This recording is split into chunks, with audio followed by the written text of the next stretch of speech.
Live and live, because live is live. What up, dude? Welcome to the 31 Forever podcast. Welcome. 31 Flavors. We're a legendary hip hop crew out of Detroit.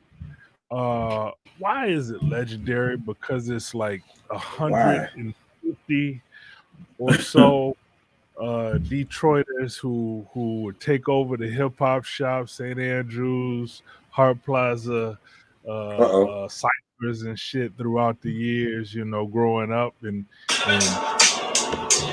there we go. Got a beat. Bootleg music. Bootleg music. Started in basements, attics, double cassette recorders, pause and play beats, SK1, Casio sampler, keyboard, the rock and play samplers that we had to get the timing just right. We had the NSYNC beat where you had to keep the beat with the time with the head bops. Some of the best. You didn't even have sequences. What is the quantize?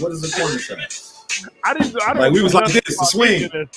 I just had to do the head bop, press the button, and get on the beat. No, what was quantized? I didn't know what that was. So you had to go all the way back to the beginning and do it over again. You know what I'm saying? But we're putting the band back together. I believe we're on a mission from God. My name is Shannon Cason. I'm the E''S. Yes, God bless. I'm here with my brother Christopher Lee, AKA Chris Lee, the freaking nature for my people worldwide. Freaky Uber. That's the new joint. Freaky Uber. Because I'm Uber. Not Uber like we rolling around. Well, we rolling around the city, but Uber like we're Uber hot. That's what I'm talking about. Man. I got some Uber credit. You bring that up. I got some Uber credits. I get Uber credits, man. And I had got some Uber Eats the other day. My daughter wanted something, and I didn't want to cook, so I did the Uber. And I was like, guess how much that Chipotle costs, Zoe? That's $6. That's $6. You know what I'm saying? $6. That's a lot. I'd be happy on the points now. I'd be like point. That was happy. Cheap. Like $6 for Chipotle.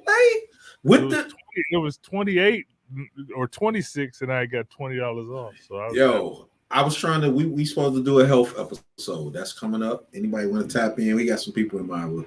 So I've been trying to be healthy since I came back, but it has not happened. So yesterday, as you said, we ordered pizza. But here's the crazy thing: the Grubhub dude pulled up, and I was just tripping like I'm looking for extra. Maybe they just was like, "Yo, we can't deliver it, so send the Grubhub, man." I don't know. I put up to a McDonald's the other day. They was like, this was like 4 PM, and they was like, "Yo," McDonald's was like, "Yo, we don't have any, we don't have no workers. We're closed." I was like, "Wait a minute, what are you doing?" I said, "Look, can I put in an order? How much I get off if I come make it? Like, can I make my own drinks? I got the food." You went to McDonald's. The McDonald's said they're not open because they don't have nobody to work. It couldn't have been no later than 3 because I picked my little man up from school. He be begging for Happy Meals, so I took him for a Happy Meal. I don't even rock with McDonald's. So sad I shouldn't give it to him. That's a health, that's a health topic. But we all do it though, yeah. He begging them, get him a Happy Meal, and they told me at 4 PM at the latest, we're closed because we're understaffed. Yeah, just like that right now, man. Who are you then? What are you? People don't want to. Yeah, where are you at? Can't you do something? But this is my thing. Maybe I'm different. Right, we different. Because even if I'm the only one in there, I might be like, I'm the only one there. Your order might take an hour, but I'm gonna do it because it's gonna pass the time. Not because I'm like Mr. Super Happy Worker, but if I'm here at work, I might as well pass the time. And people hate rushes and it's stressful, but if you do a rush time, you'll be out of there. So, but that was crazy. That's the world we live in right now, though, because people don't want to. It's like, are we even live? We're live, all the way live. Making sure we live. People don't want to work. Especially. I mean, not saying don't want to work. I ain't gonna say that. That sounds wrong. But I'm saying like it is a lot of people off work right now who don't want to go back to a McDonald's job, or they made some changes or they some adjustments. I don't, it's a lot of and then a lot of people working from home. So if you got so many people working from home, other people trying to find ways to work from home, people don't want to be out there, in the mix of a lot of other I'm not. people. I'm not one of these people. Like I'm not about to knock nobody because I hustle. I ain't been out here in a minute. So if you hustling, I ain't mad at that, right? Mm-hmm. No doubt. I ain't mad at that. But if I'm at work right now and I'm currently at work, and it's not because I love the company and none of that. If I'm at McDonald's, if I'm here now, whatever they said, and I took the money and this is it, I'm gonna do what I got to do, even if I'm the only person here. I'm gonna try to tax them. I'm gonna make sure I get what I'm supposed to get for. If I'm a one man working, I'm gonna work that drive through. It's gonna take forever till my shift up or whatever it is. One for McDonald's. Hey, yeah, one for them, one for me. I'm gonna be. Hey, you ain't getting no combo. You ain't get that drink. You got a combo. Hey, you got some extra. Don't come back here with no. Don't come back with no nonsense. Take a minute. I gave you extra. You ain't get no change. You gave me. It was $7. You gave me 10. I was like, all right. Yeah, you got me. All right, appreciate it. Hey, I don't know if the hustle the same, but when I was in fast food, it was like, yo, okay, you every drink. I might not charge you for every drink. So now, I'm charging you getting your regular price, but in my head, I'm like, I shouldn't say this, I might get prosecuted. But I'm like, so then if I take a fry or a drink to myself, every person that comes through, that's $2 a person.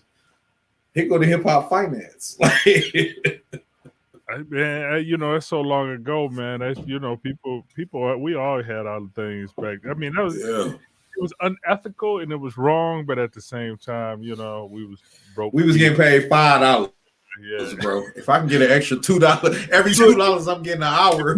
If you were a security guy at a letting people in the what up, though?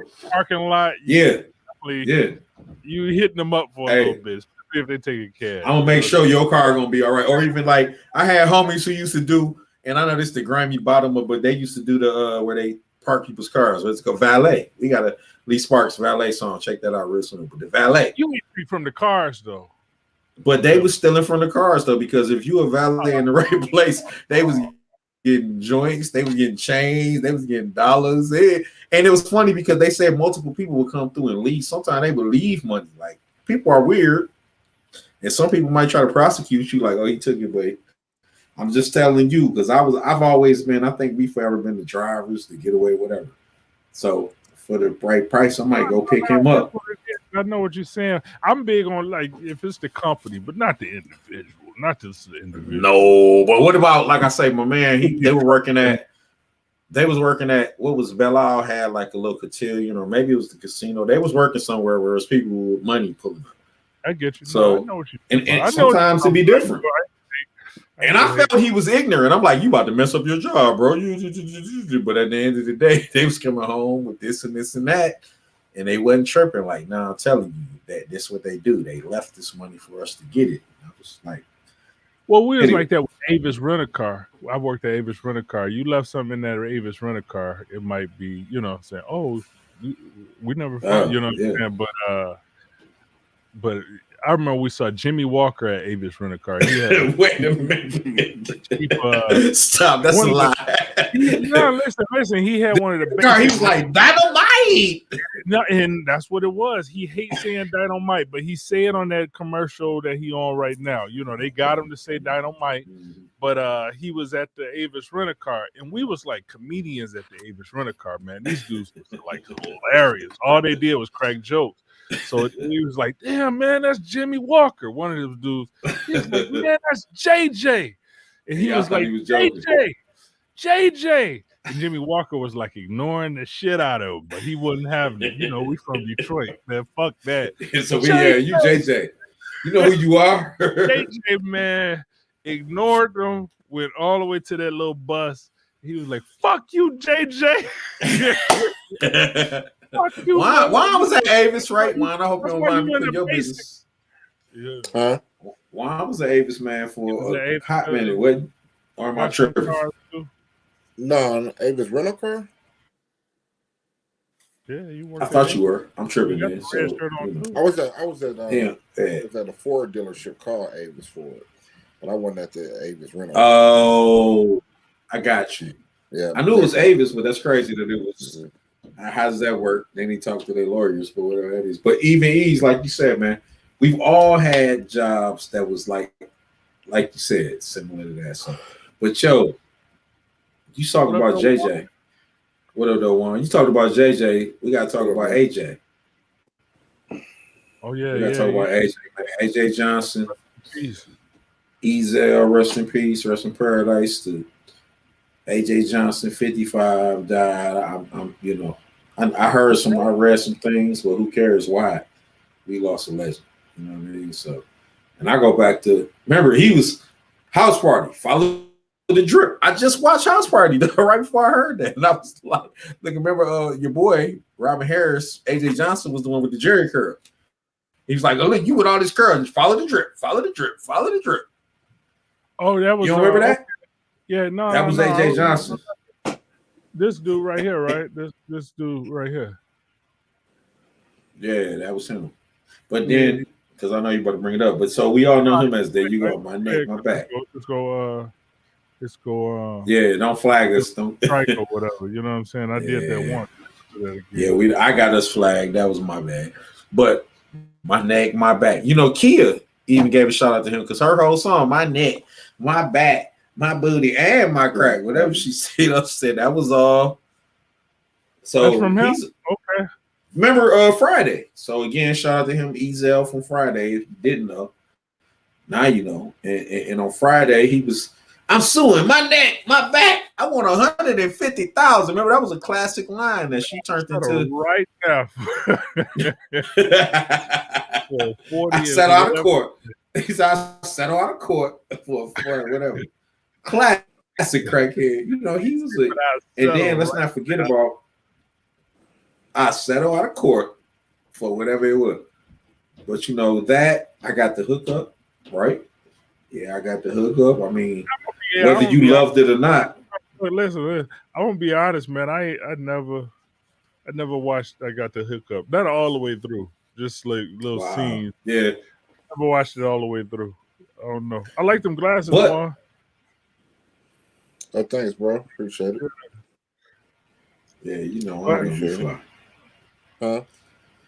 I said Juan gonna be fly. Oh no, I'm just trying to see, bro.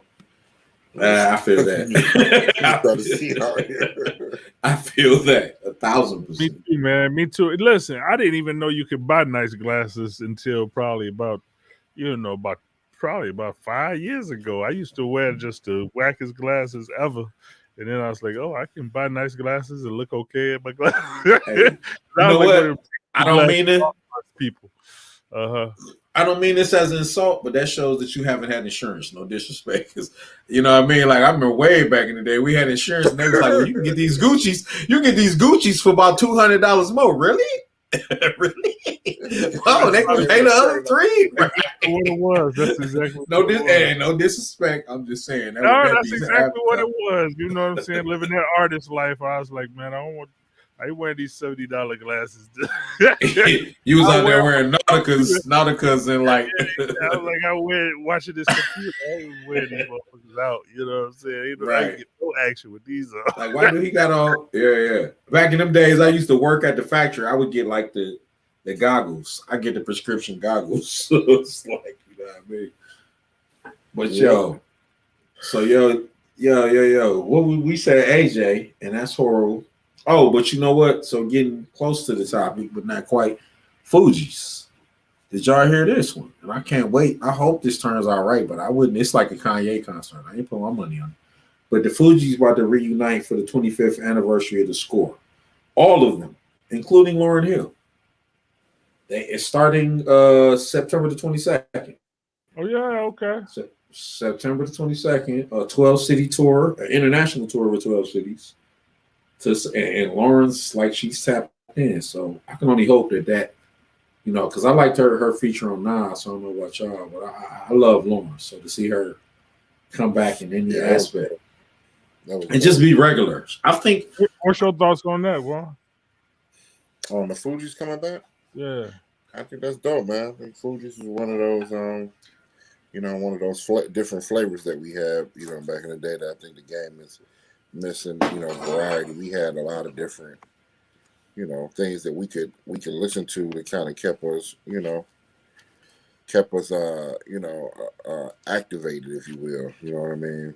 But a lot of good things came out of that camp. You know what I'm saying? The food, of course, the Score was a dope album. Lauryn Hill, her solo shit. The Carnival. That's probably about the dopest thing I'm gonna give Wyclef. Wyclef is hot though because of his production and not to take any credit, but because he remind me of me. He'd do some shit that a lot of people would do, but it'd be fire. But Juan said something. His solo album though, as far as solo album goes, that's what I mean. But because he's a producer, he's a musician. You know what I mean? Like he ain't just. And I wasn't a big, even on the Score, I was super duper Lauryn Hill because she did a Tupac movie. Y'all think about it. They came out with, even before the Score, they came out with that other album that was sweet. If I was up on them, that first album. And then they did a remix of they knew though. What about the anniversary for Blunted? What was it? Blunted, yeah. Which came out a few years before for the Heads. No reality, yeah. They ain't come out. They ain't do no. Nobody for the Heads, because nobody was on that. But for the Heads, that was a joint. But it was a single they had though. Most people it was a single. Whack album. Now, if you listen to it, that album was sweet, and there was a particular single on there. I can't even think of the name of it. I'm gonna find it before we go, and we could play it and let them. I don't know, but that joint was hot. So even beyond that, so now you got the next album. You know what I'm saying? And like Juan said, Fugees was incredible, man. To me, that whole album. One thing about like I always consider that a feat. If you come out with your first album, and your first album is kind of even if they whack, it's just kind of like yeah, I can see they got skills, but something was missing. And you come out with your second album, and your second album is a classic.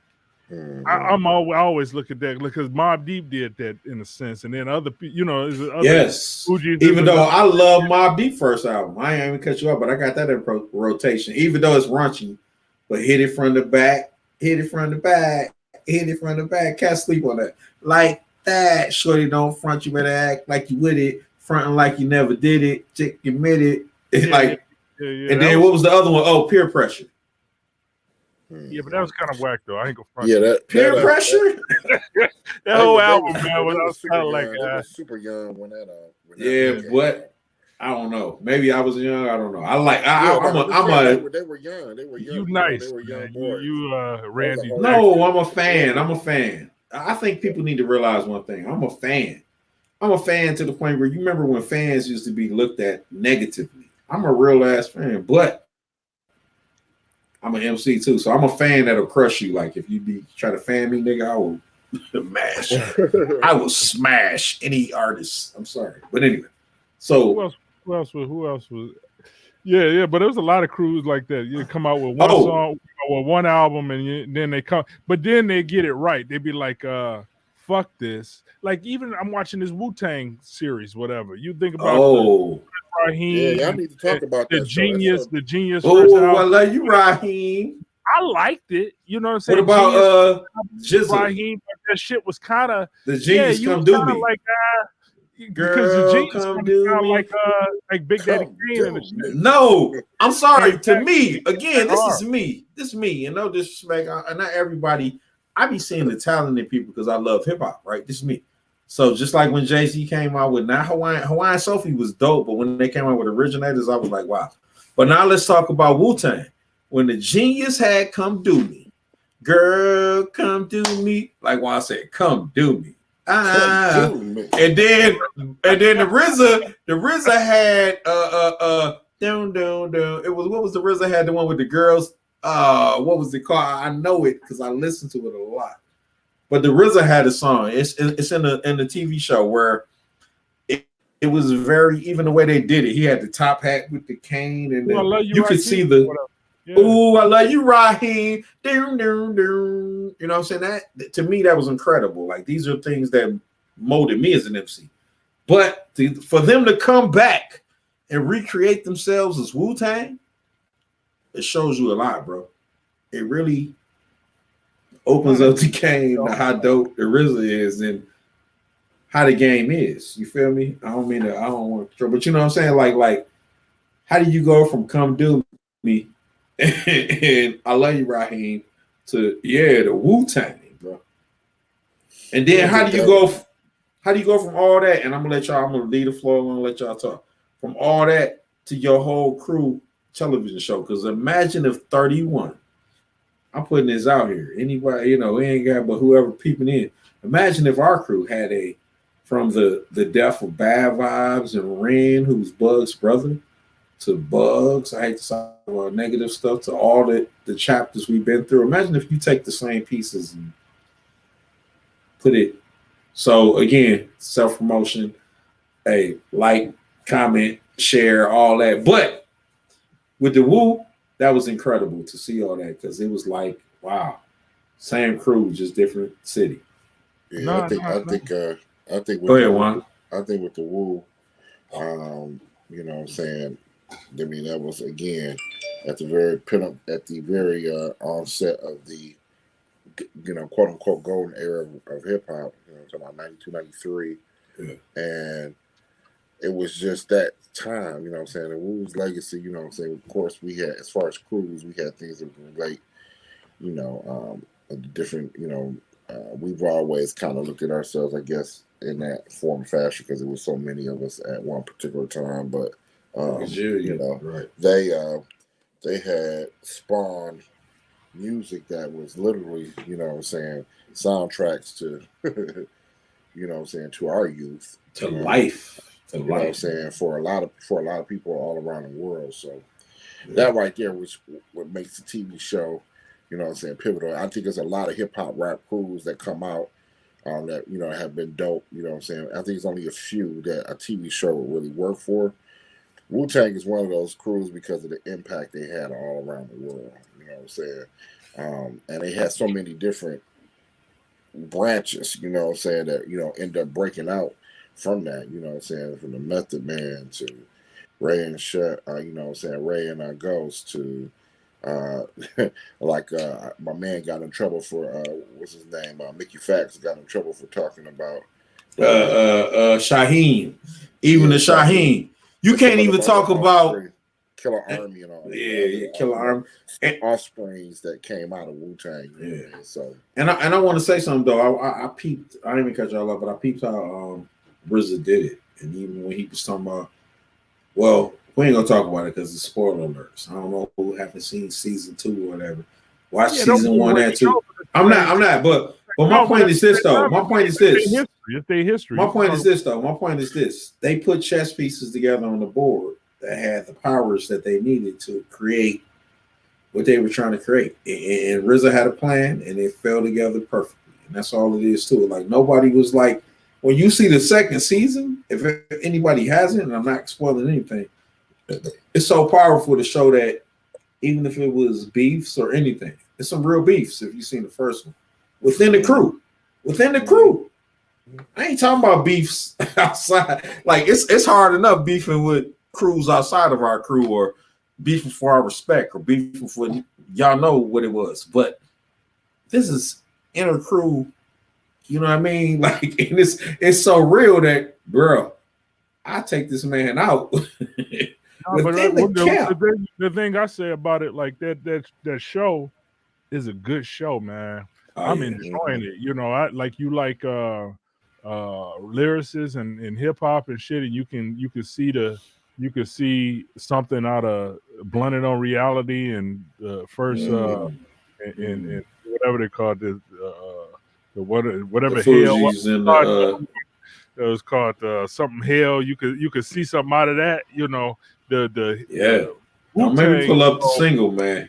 It's actually good writing on it, man. I like the writing on it. Yeah. I like the stories, because the Wu-Tang actually have intricate, interesting stories, and even stories that I look up. I'm like, did he have a daughter with with RZA's sister. You know what I'm saying? I'm looking up the little story. Was that real? I want to know. I hate to say you just spoiler. You know, Spoiler yeah, alert. Wow. That's a real thing. But they saying like they combined. RZA had a lot of sisters. They combined her into one person, which happens in storytelling because you gotta make it more streamlined. But that's cool though. That's dope. That's dope to put all the elements. Even Raekwon and Ghostface being, you know, enemies in a sense. I didn't know, you know what I'm saying? I didn't know. You spoiler alert. But that's what I was talking about. Part of their history. That's first season. That's first season. You know what I'm saying? No doubt. Yeah, but all them stories makes it a great show because they're so fucking interesting. And then that's like, you know, they had these shows with the Beatles and it's the Rolling Stones and all. That's for me, Wu-Tang is like, you know, I was in college and I'm like, man, they especially some of the songs I listen to now and get inspired. Like I listen to Triumph all the time. I listen to Old Dirty Bastard's verse on Rawhide for creative. Rawhide? Oh my God, yes. You know, I never something with because I know when I touch the mic, there's the rhyme. See, murder, which is caused when you fuck with the negative and positive. You know what I'm saying? That helps me out because I'm like, I'm creatively blocked, but I know when I get behind the keyboard or I know when I touch the mic, there's the rhyme. See, you know what I'm saying? It'd be like, he would like, why the fuck would I want to be an MC if you don't get paid to be a fucking MC? I'm like, shit, he be spitting the real. I ain't doing no shit for free. You know, I listen to that song and get hyped on that song. You know, that's what's up, man. Like ODB, like you say, all of the Wu. Even on, I'm gonna tell you something else. When you watch the show, they're exposing their spirituality. And although their spirituality might not be, you know, hip hop is whatever, controlled by certain spirituality, but I respect that they went that hard for what they represent and what they love. And then it also, believe it or not, it strengthens me in what I believe, which might not be the same thing as which they believe. You understand what I'm saying? But it shows me that you can go hard for what you believe. Because remember, they was out there with the Hebrew Israelites and the whole nine. Oh, I'm sorry. Pardon me. They were shitting on a lot of Christians in their rhymes. Christian, but they weren't shitting on Christians, but they are. Yeah, no, the 5% believes a certain thing from the mathematics to the alphabet. And they believe a certain thing, which I actually studied and saw and listened. And it's not particularly what I chose, you know what I mean, to put my faith in, but how hard they go with that even gave me that, because I might not even have to put my spirituality out here, but I can put I'm gonna go hard for my family, right? We're gonna go hard for our kids, our legacy. We can go hard for our spirituality and what we believe. So excuse me if I'm touching on stuff too deep, but I feel the same way because hip hop is controlled by that. So I hate to. I'm about to go real G14 with what we just talked, what I just said. But at the same time, the world needs to know that I respect that, man. I respect the fact that they can tell their story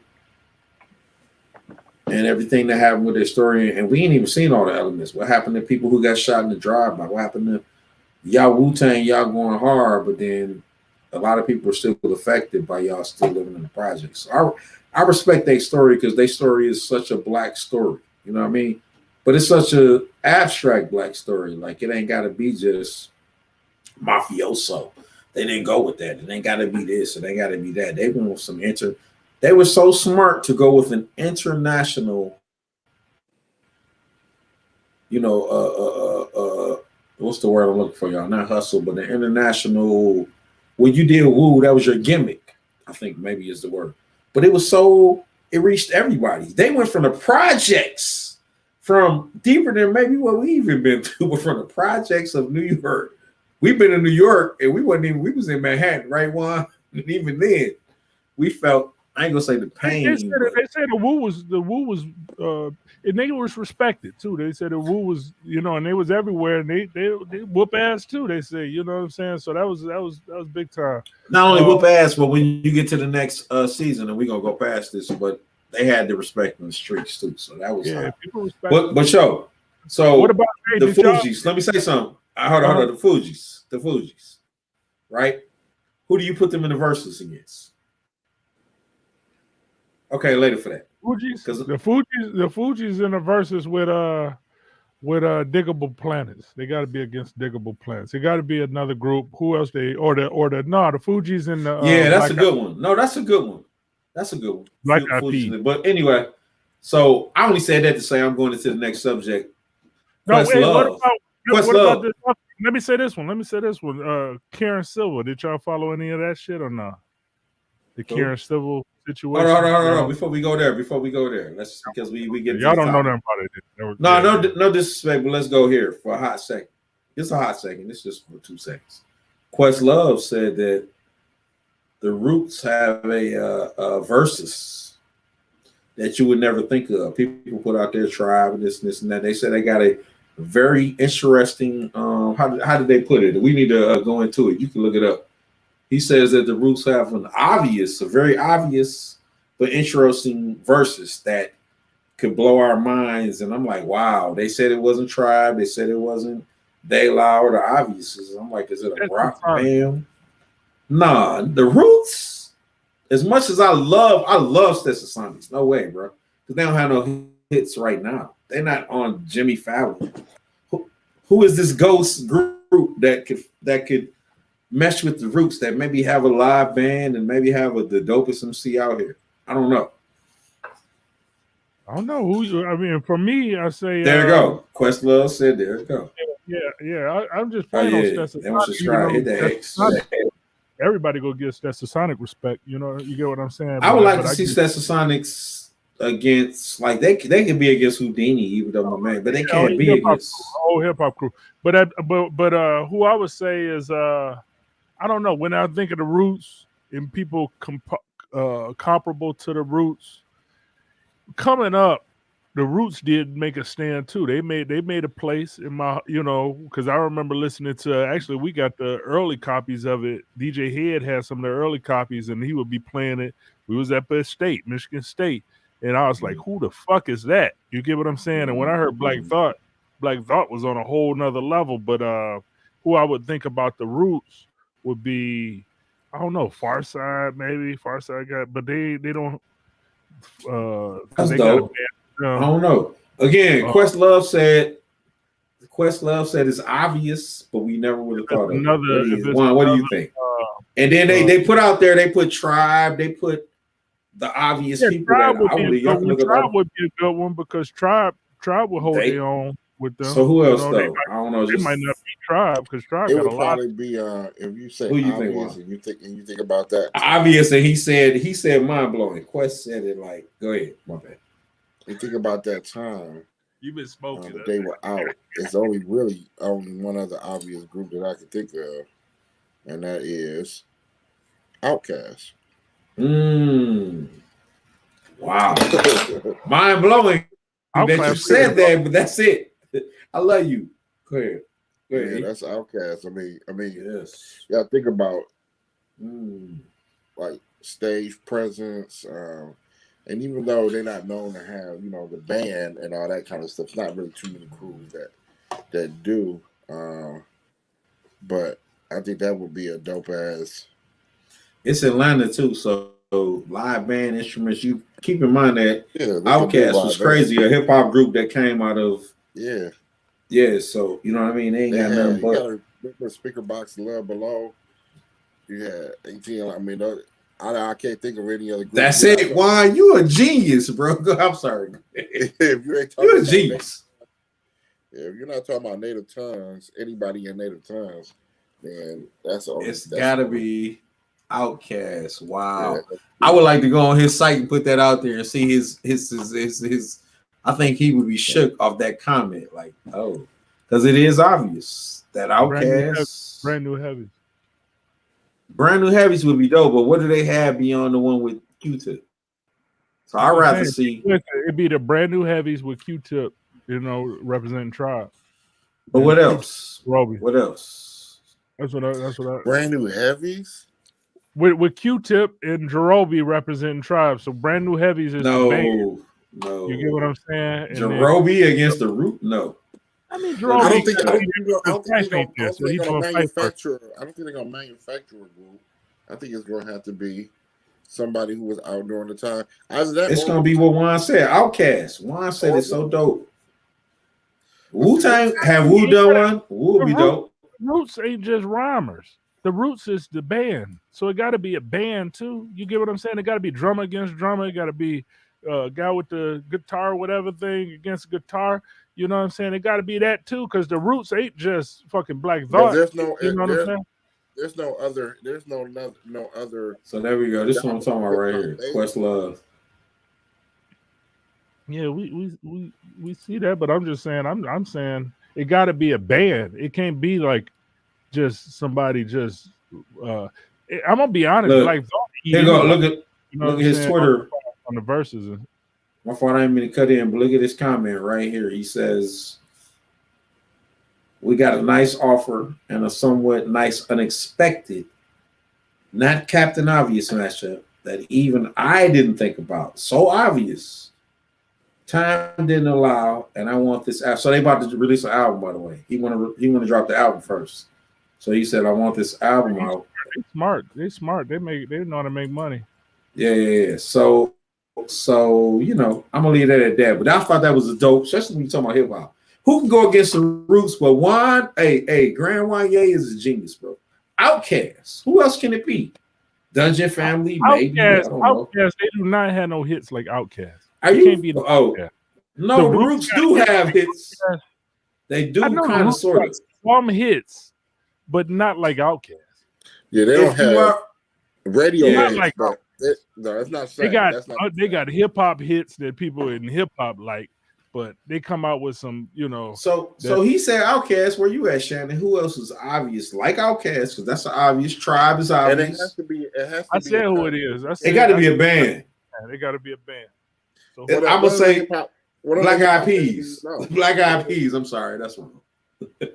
Oh, Black Eyed Peas. But to be honest with you, Will.i.am is a dope ass MC. Will.i.am can hold a crowd, man. I went and saw him in live. Will.i.am is a beast. Somebody gave me a free fucking dope ticket, ass. And I went and saw Will.i.am, and Will.i.am was freestyling his ass off on stage. And I was you know, this motherfucker wear crazy hairdos and stuff like that. I was like, I cannot front. That was a good ass concert. You know why? Because I need a black-eyed. Hey, Will.i.am, where are you? It's just the camera. Will.i.am, where the camera? I need a Black-Eyed Beach album. Like, imagine Will.i.am and Beach. When I saw I need a Black-Eyed Beach. Rock the motherfucking crowd. I was like, damn, that's Beach right there. That's where Beach. That's his position right there. Could you imagine them two in the lab just coming up? I just want to put them two in a creative situation to see what happens. I ain't even trying to be funny. That album that Black Eyed Peas came out with, it was called Masters of the Sun. Yes. Like in 18, and they went back to their hip hop roots. Nas, everybody was on that bitch. Slick Rick was on that bitch. Hey, I'm about to pull that up because you said it. Hey, it might be Black Eyed Peas against them. Actually, might be. No, we tripping, but you never know because this song. That album was dope, but I can't see them two. What? Hey, yo, so world, tap in. We about to switch up in a minute. Because, I mean, that's two different genres of music. Even though Black Eyed Peas have hip hop and rap. They was pop, though. They was pop. Yeah, pop band. Yeah, they'll shut it down. What if they let's get it everybody in the world. Let's get it. All they gotta do is play that. Or my son and my daughters are going crazy. Like if they play that, or what's the other shit? I'm gonna be if they play. I'm gonna be everybody. And it ain't even hot. It's hot in a pop status, but you know what I'm saying. I'm not feeling it, but at the end of the day, they're gonna be like. But if you in that audience, right? So it's just like I would rather see a Black Eyed Peas concert than a Nas concert, to be honest. Okay, so Nas and Jay-Z. I'm having fucking fun at a Black Eyed Peas concert. I'm jumping all over. You know what I'm saying? Am I by myself or with a chick? If I'm with my wife, you know what I'm saying? Even with my wife would rather be at a Nas concert than a Black Eyed Peas. If I'm with a white girl and she wide open and I'm singing, boring on stage. I ain't gonna front. He kind of boring. I've seen him a few times. It don't matter. This is my baby at. We gonna go to the bar and get drunk till he hype. Like this is where we at. Well, I want to ask you a question. Nas and Jay-Z. versus. Jay-Z gonna have a better album. I mean, better stage presence. Jay-Z got much better stage presence. Yeah, no, Nas is gonna have just as great a stage presence. But I think Jay-Z has better catalog. He got a better catalog. But if you do a Nas greatest hits, I don't know. Yeah, Jay-Z wins. To me, Jay-Z wins. Stage presence and catalog. Juan, what you think, Juan? I'm more of a Nas lyricist. I like lyrics better. Just like a Rakim and Big Daddy Kane. You know, I'm picking Big Daddy. Big Daddy, I'm more of a Rakim lyricist. I like Rakim lyrics better. But Big Daddy got the stage presence and the whole.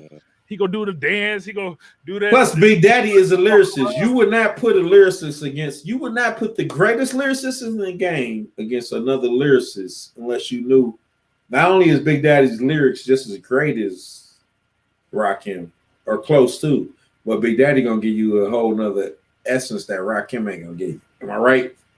I say Rakim edging on the lyrics. Rakim beats in the lyrics. Yeah. Even though Big Daddy Kane's lyrics is dope. Rakim is fucking poetry, man. That's poetry. Yeah, you say, yeah, you know, Rakim spawned a whole style of rap.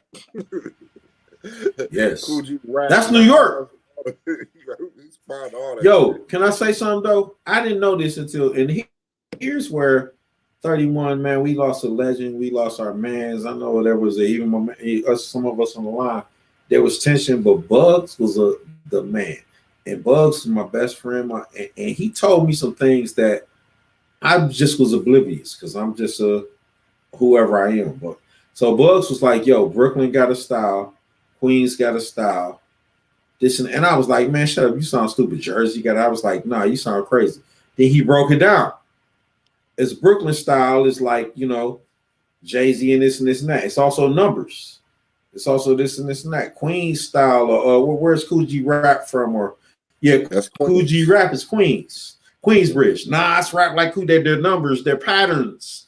Then I saw Rakim, that's Queens. And yo, then I saw somebody break it down on a wave pattern. Like they had their voices going, and I was like, wow. New York, each borough has a style. Detroit, little did we know. So what's so dope about Detroit is it's not, you can't break it down in, you know, how we do our style. You can break it down in I remember Juan was one of the men. Grand Wanye had Grand Wanye ever touched the stage like he should have. That extra flashy West Side, he said it in his song, but that's a hot lyric. He was that extra flashy West Side, you know, East Side was killers and whatever it was. You understand what I'm trying to say? Detroit has the same thing, but we haven't put a stamp on it like New York. But New York has styles. Whatever it is, Bugs blew my mind with that because he was so right. He went to Far Rockaway. Daylight and all them are just Rockaway, period. And it was like, yo, Rockaway is just be different. You ain't got to fit into a style. But that's crazy in itself to think about that. I don't know if y'all rapping y'all mind. I'm gonna pass the mic, but that was so crazy when Bugs put that in my head, bro. Like, yeah, I know he went down. I remember when he was down there, and I remember that I used to roast that nigga so hard because he would call me. He was hanging with the Lost Boys and shit, living with them or something like that. Outsiders. But the Lost Boys too. He was fucking with Mr. Cheeks. The Lost Boys hard though. You right. Yeah, you know what I'm saying. And then he would call me and he bust raps. You know, Buzz was a buzz rap. Yeah. And I was like, when did this nigga start rapping like that? Yeah. Buzz Blanco, the Pompey. Outside. But when he called me from the outside, it's yo, Bugs, the nigga that damn bad. Let's be for real. No disrespect, but I felt what he was saying because even within that, he was always himself. But he knew he. This is the thing. All I'm saying is he recognized different boroughs, different cities, and got different styles, and then he capitalized. Right. And crazy enough, Bugs went to Cass Tech. He was smart. These styles are mathematics. Why do the guys run the game right now? Because it's math and alphabet, and they done mastered that. Like all these styles are numbers and letters. I don't know if I might be talking crazy outside or whatever, but that's so real, man. Music, hip hop is numbers and letters. If you recognize that, you just mastered the game. Look at that. Seriously. Look at that. But yo, we was talking about the Fugees. We talked about the Roots. Yo, I just want to touch on You can turn the what y'all camera off. think about Jermaine Dupri. I'm not in Yeah, the yeah, bathroom. Hey, if you go, Where you listen, at? Where you at? down. You in the garage? He balling. Boss balling. He about to go smoke something.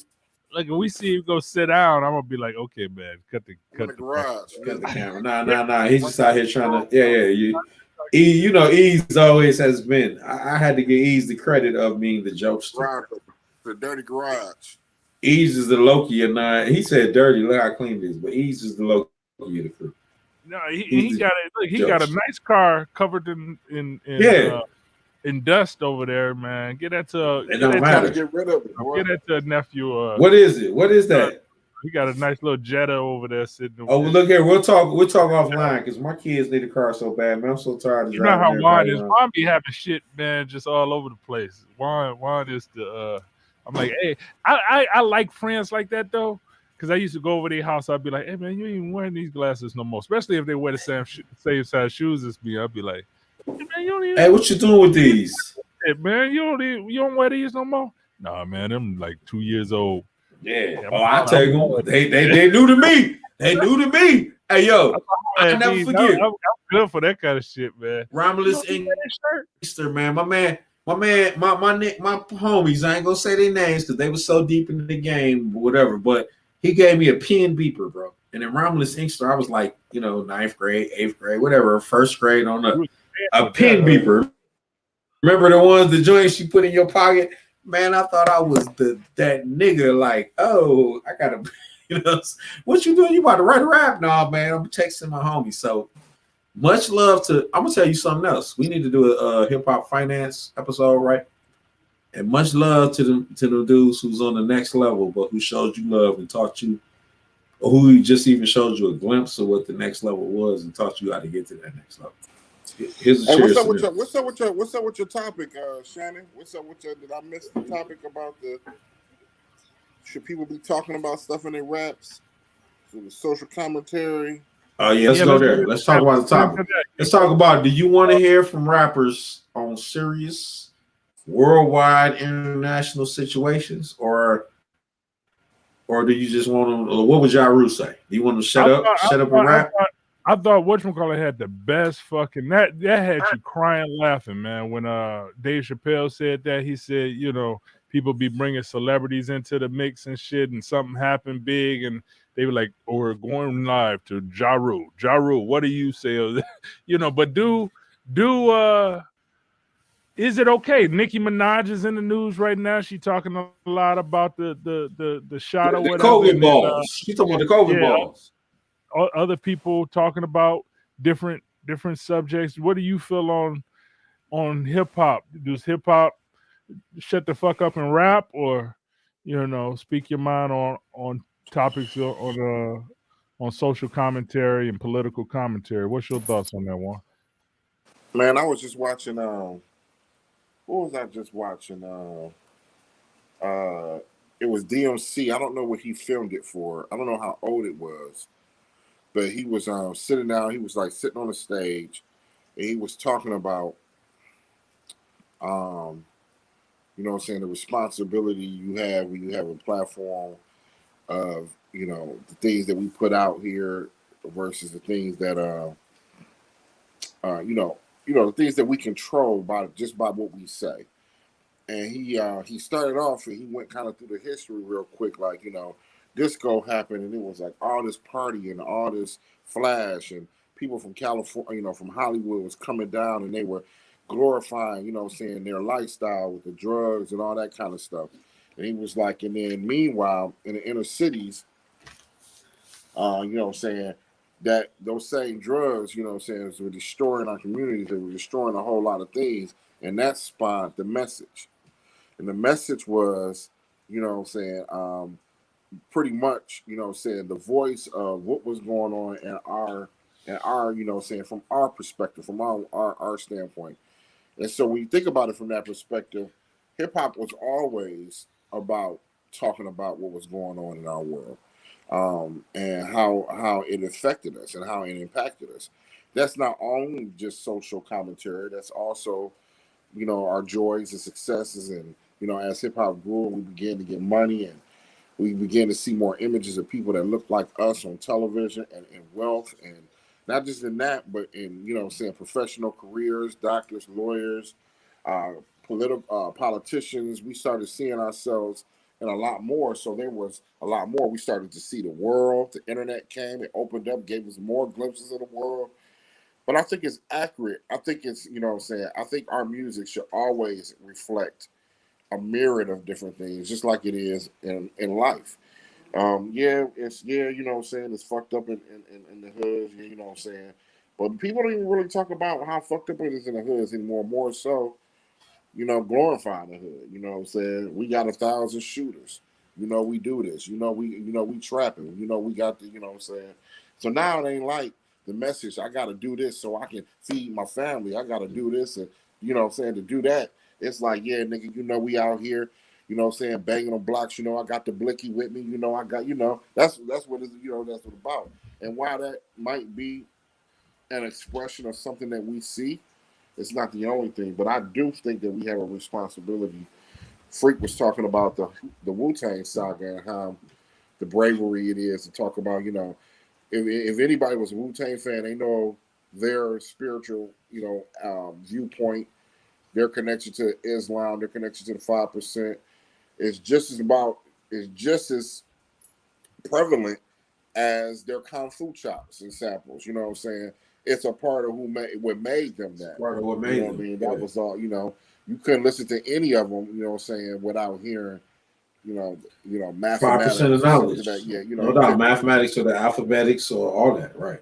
Right. So I think it's very important for for that to be a viewpoint. And I think one of the things that DMC was trying to stress, I gotta find it. I was going through Instagram. It was on some reel, but DMC was just sitting there, and he was saying that we need more people to talk about the other things that's going on in the world. And real quick, and then I'm gonna pass the mic. It's so funny that this is the topic because last week my cousin Dion, he shoots videos, and he went, he was getting really big. He shot a lot of the videos from a lot of the the trap rappers or D boys or whatever we call them here, and then he went to Atlanta and did a lot of trap, and you can go to his YouTube page, and you will see it ain't nothing but we in the trap, we in those kind of videos. So what is his YouTube page, if you don't mind us asking? I just want to put out there to promote. Tony P. I gotta look it up. Tony P. Search Tony P on YouTube. Go ahead. My fault though. Don't lose your thought. I apologize. Yeah. So he called me with this question because he had stopped doing videos for a while because he said artistically everybody wanted the same thing. They wanted to be standing in front of some abandoned building or in front of a car. They wanted strippers. They wanted to throw their money. They wanted to wear masks even before COVID and, staying there with their guns. You know what I'm saying? Let me see. I see some Tony P stuff. Don't worry about it. I'm sorry. No, pass. Because me and you will build on that from some conversations we had even when I was in the D. So, but go ahead. Yeah, but he was saying, and so he stopped. He moved back. He went to Atlanta. He was living out there for a minute. Him and another dude who was shooting. He left all of his major equipment, moved back here, and then it was me who actually started talking to him about getting to the video. But anyway, he called me last Thursday, and he asked me. He said, I got a question for you. Do you think that it's a waste of time to try to educate pretty much to try to he had started reading books by about Stokely Carmichael, about Huey Newton, about Angela Davis, the Black Panther movement, all of that kind of stuff. He was like, so they were doing all these activist stuff, in the 70s, 60s, 70s, and then it just kind of stopped. You know what I'm saying? Now, there's a lot of grassroots movements. There's a lot of movements out. But his thing was, and it's so many of our people in particular who are just ignorant for no reason. And what I mean by ignorant, meaning lack of knowledge, not knowing. Ignorant means what it means. Like, yeah. You know, Even though lack of knowledge, not knowing what. ignorance So is he was saying, defense in the law. But go ahead though. But you're yeah. right. So he was saying, Ignorant, don't know. yeah. So he was saying, like, is it too far gone, or pretty much, you know what I'm saying? We talk about last days. Is it because it's the last days? Is it even worth trying to, you know what I'm saying, you know, for lack of a better word, get out here, educate, whatever, you know, or is it just a waste of time? It was Not a at weird all. question that's been on his mind because he was reading this stuff, but then he got like a few people that was starting to pop up in his circle in his ear. You know, he had a couple black. I don't know if they were black Israelites, but a couple people who Whatever. Some people with knowledge, no matter what that knowledge. people who were read up in books, stuff like that. And so that was his question. And so then today's topic is, you know, saying should we be talking about social things? Should we be talking about spirituality? Should we be talking about those things, or should we just be, you know, should you put your pearls in front of swine? Yeah, I'm metaphorically gifted, or you know what I'm saying. And I think, just my personal opinion, I think that absolutely, I feel like this time in our world is like no other. I feel like we should be talking to, you know what I'm saying. I think a lot of people, one of the things he said was a lot of people these things might cross their mind, but they don't know how to talk about it, or they're surrounded by people who ain't never talking about it. You know what I'm saying? Or they scared to talk about it because the people they're around ain't talking about it, or maybe even come down on it. But hip hop is about breaking barriers. Am I right? Hip hop is about but keep in mind too, whatever you may think, certain groups control. I don't want to say just hip hop, but finance in general. So here's an episode we need to have too. Is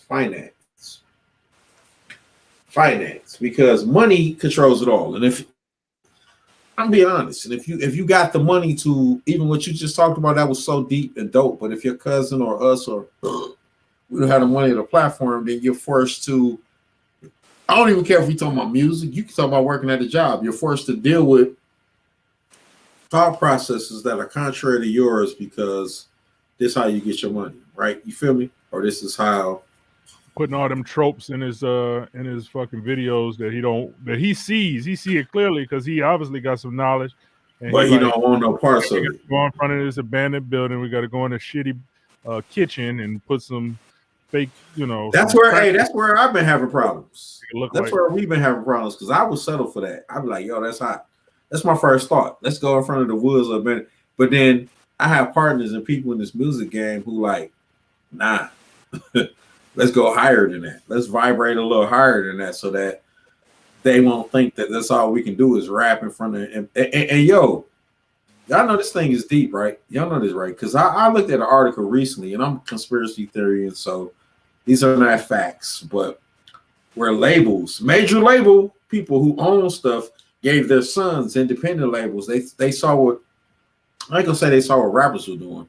They started off and they were like, yo, let's get these cats independent labels, but yo, you can't promote anything but ignorance. You bet not sign X-Clan, or you understand what I'm trying to say? So they gave their youngins this the future of hip hop, and it ain't gonna be no positivity, ain't gonna be no let them niggas, y'all can enjoy it, y'all can dance off, because other people other than our culture are not killing other niggas because they stepped on not just their Jordans, but their Gucci shoes, or you know what I mean, like their Tom Fords, or their I'm probably even speaking old now, but they're whatever's hot now because they got big money, but they promoted it and they loved it and they felt it, but they're not living it. And any rapper who lives like that, who if I can talk like I'm killing murder, drugs, nigga, pockets full of da, even if this is my real life, I can promote it.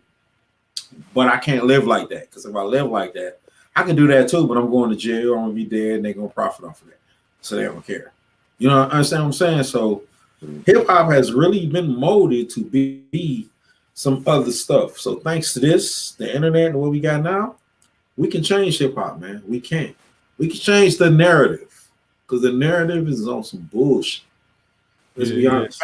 When you brought up some of them old rap or you know, them icons that we know, a lot of them was in a lot of shit, you know, but you wouldn't know if you listen to the rhymes and shit. They was talking about Erica B and Rakim, and they were saying even all the people on the picture on the back of the album and stuff, those was like the hustlers in the city. You know what I'm saying? The real ones who was making real money, the leaders and stuff.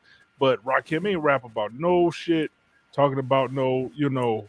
Or talking Bringing about down. his man. He ain't talking about his man. Yo, my man, such and such. Right, go ahead. I'm sorry. Yeah, but the his one man thing on was blast. like for me, I believe hip hop should talk about social issues, political issues, you say spiritual issues, all those kind of things. Because I look at certain things having to be open, right? We can't censor them. Certain arts, like literature. Literature needs to be able to talk about anything. You fuck the cancel culture. It got to touch on all aspects, and it got to hit it from different areas, not just following the agenda, but sometimes going against the agenda. Hip hop is the same way. Another one is comedy. Comedy, I'm not really into censoring comedians or taking any of the cancel. Like they say something on stage and some group don't like them, and we got to get rid of them. I don't believe in that because comedy has to kind of be open to be able to touch on topics that's the whole idea of comedy, is to say something that you want to say or that you're thinking, but oh man, he actually said it, damn, okay, or she actually said it, and then poetry as well. Poetry don't get a lot of popularity, but at the same time the poets are like the like prophets in a way. You're like, they'll touch on shit that you ain't supposed to touch on, or say something, or be hard on somebody who everybody loves, but they'll be scathing with the commentary on them, but it'll give you a different point of view on something. And hip hop has that too. I don't think a lot of artists go to that degree. I'm seeing more, like even Little Baby. I listen to some of his stuff. I see that he want to touch on shit. I listened to Conway had a few verses where he hit on some social commentary shit, even though they like bow, talk about, but still, he touch on some commentary shit, So I like that kind of. I like that hip hop would have that always, and I actually wish it was like more this in the popular way. You into that? I think that's an agenda. I think this whole shit, because I can't remember. I don't know any songs. I don't know any. What's the music? And he got a whole album out too. You're right, and I haven't listened to it. And I felt like I was about to, almost was gonna listen to it, but then I was like, "Yo, I'm talking about Lil Nas X, by the way, not cool." But I was like, "Yo, all his features was average to me. I expect him to have Megan or this person or that person. I ain't gonna lie, yo, I don't know what's gonna happen. We might get canceled off this, but I'm gonna put this comment off. Lil Nas X ain't gay. I think he be having hoes and all that around. I think that's his hustle, this his grind. Just like it's some gangsters who rap about dope and gangsta ain't never even seen a crack out. And hey, I think, I don't know, I could be wrong. Man. If he is, much respect to him. But it's crazy that the whole, you know what I mean? Like, go ahead, Juan. What Ease was just talking about when he was talking about about the things that, saying the things that you said about, he was talking about Airbnb or Rakim, man. And, the life that they live, but you never really heard it a lot about it in their music. I mean, we know for anybody who actually knew real, saying niggas that were in the streets that were like, big time, saying it was. Shout out to your fam too. I ain't gonna say their name, but it was it was shout out to your family. They real. Go ahead. It was people who they didn't you wasn't trying to be advertised. The internet wasn't around, so it wasn't like your business. You wanted to be low key. We looked at the story of Frank Lucas and saying with the coke and everything like that. He didn't want to be Nicky Barnes. He didn't want to be Flash. He didn't want to stand up. It was girl put him in that. At the end of the day, it was to, saying the money was supposed to be to legitimize your income and then, try to make it out. I think one of the things that we sometimes are blind to, and it was something that DMC was talking about. He said the same thing about, he was like, man, I smoked more weed. Run DMC did more drugs than anybody. He said, I drunk more than anybody. This is what he said. He was like, but I never talked about that in the records because I understood. I made a song about my Adidas, And you know what I'm saying, I pushed that company we pushed that company into a whole nother state of existence to this day because of that song. So we have a lot of power by the things that we say.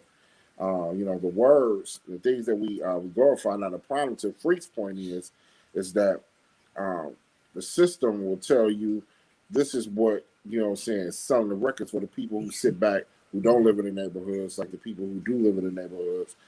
Because the people in the neighborhoods, they're driven by one thing, and that's not to be poor, not to look like they're poor, not to whatever. So that's the reason for I got this money.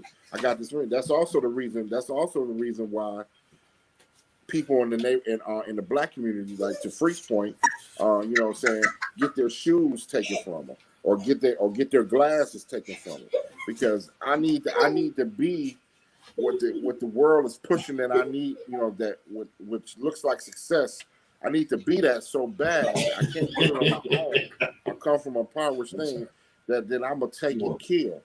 And so us as hip hop artists, I don't think it would ever change. But as hip hop artists, people have to realize that either you sacrifice. You know, I heard they had Steve Harvey. Some woman had played. It was an older clip. He had Monique on his show, and on Steve Harvey's show. And the clip I listened to that too. I listened to that. Look at that. Yeah, the clip said Steve Harvey was a coon or something like that, right? And because the statement that he made, real quick, he wasn't even when I heard him. Because Monique was saying, to your point, you were talking about comedy and the censorship and all that kind of stuff. And Monique was saying, you know, some things you can't do for the integrity. Cat Williams is another person like that. Dave Chappelle was a person. Dave Chappelle. You know, he said like Billy Billy's can't be compromised. So Steve Harvey's just blatantly said, when they come, I got all these people depending on me to eat. They have come to, you know, have this lifestyle. And you got to sacrifice. Sometimes you have to sacrifice your integrity for the greater, you know what I'm saying, for greater good. That's a brainwash statement. That's a brainwash gain. Yeah, I agree with because if you look at Dave Chappelle, which is an anomaly, he actually, you know what I'm saying, put his integrity first, lost everything, but then gained it triple fold. You see what I'm saying? It's lessons to be learned and shit like that. Able to crazy though. Able to do it his own way. You know, now he does comedy and he does that Dick Gregory type. And he can touch on what he needs to touch on. So I'm listening. I want to touch on something though. I don't mean to, but you remember he paid his dues too. Only reason I say that is remember he was in the Mel Brooks movie. He was in a lot of he was playing a lot of the black roles. I hate to say it about it. Because so before privy to the show, I thought Dave Chappelle was funny. I'll be honest. I thought he was funny, but you know, it's like Men in Tights. Y'all remember that? That was one of his first movies. Was Men in Tights. And then it was, you gotta go through the ranks. You gotta do your. You gotta go through. That's all I'm saying. Look at Chris Rock. Chris Rock played Pookie. You know what I'm saying? It was a time. You know what I'm saying? But once you get a voice, that's the point. Once you get that time, once you get the voice, then what are you gonna do with it? Yeah, right. Because like to your point, Freak, when you had Chris Rock or Dave Chappelle and them other movies, that's people writing for them. That's people's other people's vision. You acting, you just. What about CB4? I think did Chris Rock write CB4? I think it was real though. It was a real. Go ahead. I'm sorry.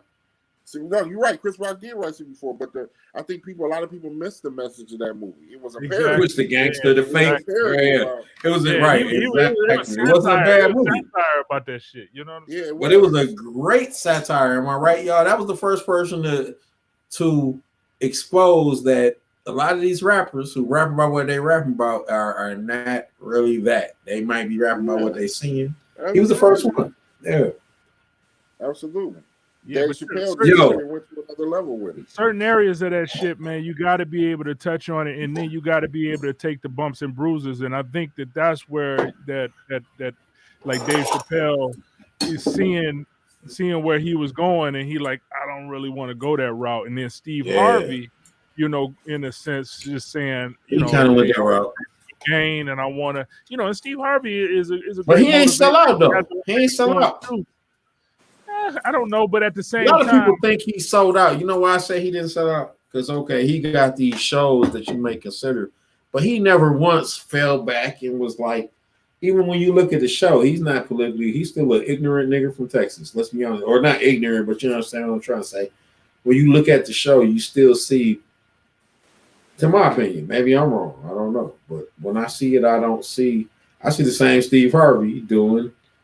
He like any other artist. If they put Shannon Cason on, you're a great speaker. I agree with Steve Harvey is a great in what he do, and then he stands in who he is, and I can Right. always appreciate a person who stand for what he is. That's what he said, and he Yeah. came out and said it. He said, "Man, shit, I'm gonna make this money while this money is to be made." You ain't gonna see him at no Breonna Taylor Honest, rally. who ain't Right. bullshitting about it, who real about it. I can Right. appreciate that, but at the same time, I didn't agree with what he was saying. And About what? Maybe I about the missed it. whole switching it up to appease a certain audience. He was saying that Oh, wow, I didn't peep that. no, with Monique. But is he wrong? Monique was like, "Why you didn't stand up for me? Why you didn't jump out there for me? You know me as a person." And he like, "Monique, right now you was untouchable, so I couldn't touch you. If I touched you, it was gonna mess up my money, and I'm counting on too many people." What's wrong with that? And then I'm gonna tell you why Monique was wrong. Monique might cuss me out. We all know she was the funniest. Every time she was that female, she was that deal, right? But it's just like the Pips.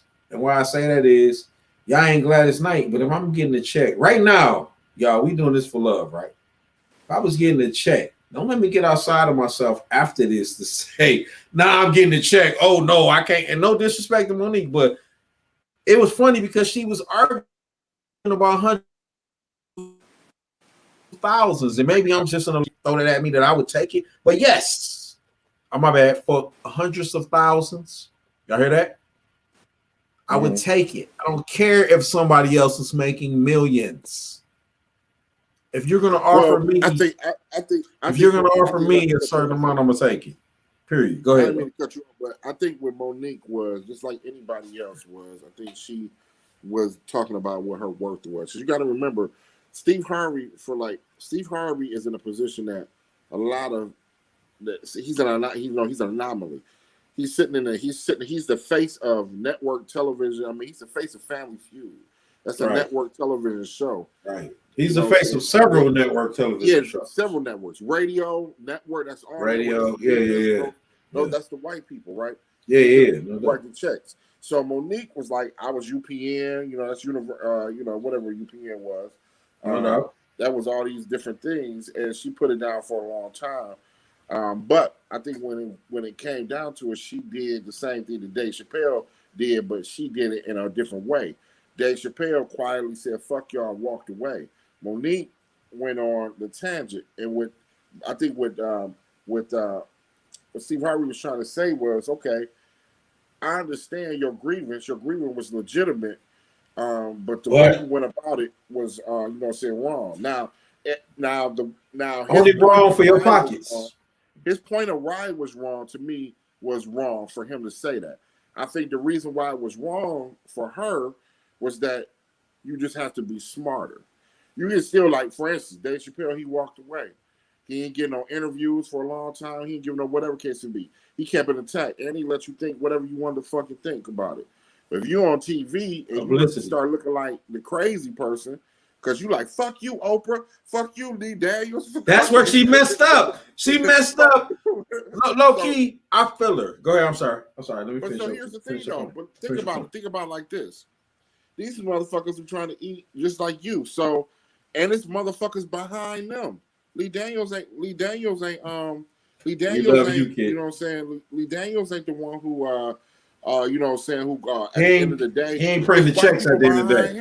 He might print checks, but it's still a major corporation behind him. Go ahead. Exactly. Tyler Perry might be the exception to the rule. Might be the only exception to the rule, but then at the same time, it's just like us. Instead of going at the people with the missiles, we want to go shoot. We want to go fuck with the people with their handguns. So you're gonna go diss Lee Daniels and I like that. Those are black people. Go talk about Weinstein or whoever the case would be. Call them out. Or let's say this though. Let's say this. Let's be honest, and let's say businesses, even with her, even with us, we feel like E said it's a mission for God. Whatever. We might feel like we the greatest thing since gravy to biscuits. I feel like we the greatest thing since gravy to biscuits, but the rest of the world might not feel that way. So if you're gonna give me, I'm even her. If Netflix, Netflix has been exposed lately for their practices. If they're gonna give me a couple 100,000, I may just take that. But look here, hoes. I'm Monique, so I'm gonna do this first one. And when this one get the numbers that's desired, just like Eminem, everybody else did, this is business. Who are her people in her corner? Then I want to do we'll do a contract for a second one, and if my second one meets these numbers, then my second one I should get paid. Why not? It depends on where you are in your career. Now, if 100,000, if a couple 100,000 is an insult in your life, then why are we even at online addressing it? And I'll address it a couple times. 100,000 ain't no money on that level.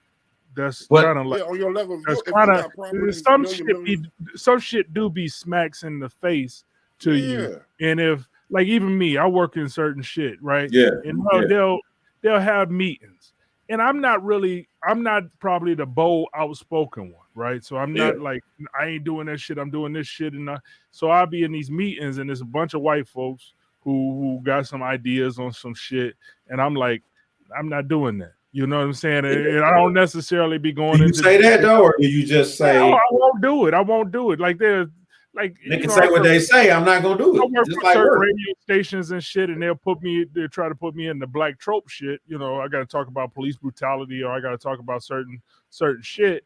And I'm like, okay, it's other people talking about it. I don't necessarily feel it because I'm like, I like to write about the shit everybody write about. You know what I'm saying? The shit that's common and this everyday life shit that happens to me and all that kind of stuff. I ain't getting beat up by the police every fucking time I walk out the door. That ain't the only thing on my fucking mind at all times. Some, you know, I real, like that. Right. Some real. I want to talk about hanging we with to my the age where they don't even mess with us that much. Like the youngest. So the one thing is like it'd be like certain meet. Okay, they remember they was in a meeting once. They was like, okay, you can interview. What's that guy name who died? The Good Trouble guy. I was like, nah, I don't want to do nothing on Good Trouble. Yeah, why would I? Yeah, I was like, that ain't. You know what I'm saying? Because I'm like, you know, I don't think people really. But that's like when an ignorant black person speak out in the room. He's not talking to the normal everyday person. To me, you know what I'm saying? When the ignorant niggas speak out, hey, I want to say something. I'm gonna cut y'all out. I was just in it. We wasn't supposed to talk about it, but just this week I was in a what do you call it when you go online and they ask your opinion and they pay you some money? I can't even think what it's called, but whatever the case, there was this dude in there, and respect to him, the dude, because I can't remember his name, but he was like he worked at a Nike warehouse. When he came on the video, he had Nike shoe boxes, Jordan stacked to the sky. So I was like, oh, I need to know this guy. But then his commentary was so ignorant that I had to come. I'm sorry, bro, if you're listening now, your commentary was so ignorant that I had to be intelligent to counteract what you were doing. Like everything he was saying, it was a mock. I figured it out. We ain't supposed to talk about a lot of it. They might not like it, but I'm not going to get no facts. But look, it was a mock trial. And he was cooning like a mother. Everything that you would think half-stepping and cooning was, he did it. And so for that, I had to get. And there was another dude who went extra black, but he was too black. Like they was like, yo, so what do you think could have happened? The problem, and he was like, yo, diversity on your. He was like, your product didn't have enough diversity, and that's why these people were injured by your product. And I was like, nah, it wasn't diversity that did it. You know what I mean? But my man was cooning so hard that you know what I mean. So that happens sometimes. That shit sometimes. I think before you were talking about Go ahead, my bad. Build it up, take it a build up. But Method Man, I was watching this interview that Method Man had recently. I don't know how old it was, but he was on.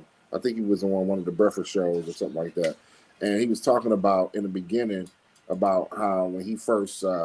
How long he was on Charlemagne's show. That's what it was. He was talking about how long, like during 36 Chambers when that first came out, niggas was still in the hood selling drugs. He said, Yes. and niggas were still eating, you know what I'm saying, eating ramen noodles and shit like that. Yes. He was like, now when Method Man, when he got his solo deal, he was like, it started picking up a little bit, but he started getting all these shows after the Mary J. Blige record. And he said that he was started off with $2,500 a show. He was like, but then he was getting hundreds and hundreds and hundreds of requests to do the show, and he had to tell his manager. He realized that the reason why I'm getting all these, I can't even do all these shows, is because my ticket is too low. It's too low. My ticket needs to be higher. Now I got skin in the game. My ticket needs to be higher. So right now, Method Man. Let's fast forward. Method Man. 20 years later. I'm on TV shows. I done did movies. I got, platinum records. I got this and that. Method Man ain't doing, unless it's just on GPU, my man. You can't come at me for $2,500. Just like you can't come at Monique with $100,000, whatever. And my no doubt. I respect that. Who I started before, you see what I'm saying? Who might not even be as good as me, who might not even have done as much. That's where you cannot judge, though. No disrespect. Well, go ahead. I'm gonna let you finish your comment. I'm just saying. I'm talking about. I'm not sure what her plight is, but when you're looking at somebody like Monique, when we talk about resume, and we interviewing for the same type of job, and I got 15 years more experience than you. Now, true indeed, entertainment is different because you're the hot thing, and so that's where the money gonna be at. And so maybe your resume might not hold as much as weight if this is the hot motherfucker, but you better respect my name too. You know what I'm saying? Don't come at me with $200,000 a special, and you give it, and because I'm black and because I'm a woman, and you giving, Hey, Juan. Cole, what's his name? What's my man's name? Who not even as funny as me. Cole, he's funny though. He's funny though, but do you understand? You just said some very powerful stuff, bro. Which is this: you can't let them define your worth, but it's all a crapshoot. So at the end of the day, she shots craps. It didn't work. She probably, and no disrespect, if I was in her management team, she probably should have took that. She probably should have killed it. Let's talk about it. Her husband is our manager. I know all that. So that was the crazy part. But let's talk about us. Is that always good? What if I let my wife manage me? She's great at business and financing our house, but do she know this game? So into that, let's talk about this. I feel like I'm worth this amount, right? You right now. Let's say whoever you respect the most. Let's say Jay-Z heard a verse from you and want to give you some money for a verse, but then he only giving you X amount, and you feel like you worth this amount. You know what I'm saying? Or like you say, I've been in this game where you can make yourself accessible and get a lot of money, but then you lower, you put yourself to a B status, right? Or you can make your ticket higher, and you're not gonna get as many bookings, but when you do get those bookings from people who respect that ticket, it makes up for all the ones you miss. You understand what I'm saying? I understand your analogy, but it really don't apply to someone. I think it applies to Monique. I'm gonna say this real quick, and I'm gonna leave it alone. Only reason why her show wasn't shit, she wasn't popping. That's what they were coming on. I might have been like, "Yo, you give me 200, I need 400, and we'll negotiate 3 or somewhere in between." But she should have took that. Only reason I say this, to kill it and show you whole ass niggas. I ain't talking about no long-term contracts. Took it, kill it to show y'all, then whether it be Netflix or somebody else move forward. Because unfortunately in this game, you can prove yourself. I see this, man. I see it because of who I am. You can prove yourself a million times over, and then whatever, it could be just 6 months later or a year later. At that time, you may not be what it is. So that may be for you. T-Pain talked about this, to fall back. He said they was doing so many features and so much stuff that he fell back, and Jay-Z dropped what was the joint? The auto-tune, killer auto-tune in it. Yeah. And everybody felt like he was dissing him, but it wasn't that. He was dissing everybody else, biting his style, but it didn't matter. At that time, they did a dedicated fallback, but then it kind of killed his career for X amount of years, but he came back. So my point is, all I'm saying is, at that time, you don't want to do that and set that as your worth, but you can set that as your worth, right? Extend above that bar. Be strategic about it. Yeah, be strategic about it. All I'm saying, if your team is there, we got to make money. If our team is here, again, Juan, if you feel like I feel like your versus is worth 10,000, but let's say if you felt like somebody gave you 2,500, you repeating it over, yeah. But we get somebody it. gave you 2,500, you was worth it. But then you ain't been in the game for X amount of years. I ain't mean because you off, Shannon. And now somebody's saying I'll give you 1,500. Even lesser than I give you 500 right now, as opposed to back when Juan was the man. I want to say, or when Warner was out and everybody knew you was that deal. You was the man for whatever case. Do you take that, or do you say, nah, I'm way greater? I'm the one that was worth. I feel like you take that, you prove your point, and then you set your bar again because this is a hustle. I think it all depends on what's on your table, though. You know what I'm saying? Yeah. If it got to make sense at the end of the day for you. You know what I'm saying? If I can go on the road and do a few shows and make what you're giving me a Netflix special, I think that was her thing. I understand. I got that. You know what I'm saying? I think it's a lot of different moving pieces that we didn't know about, but she knew about because she's the one who's controlling her finances. So if you got another comedian. What's his name? Last name Cole. He's funny. I like him.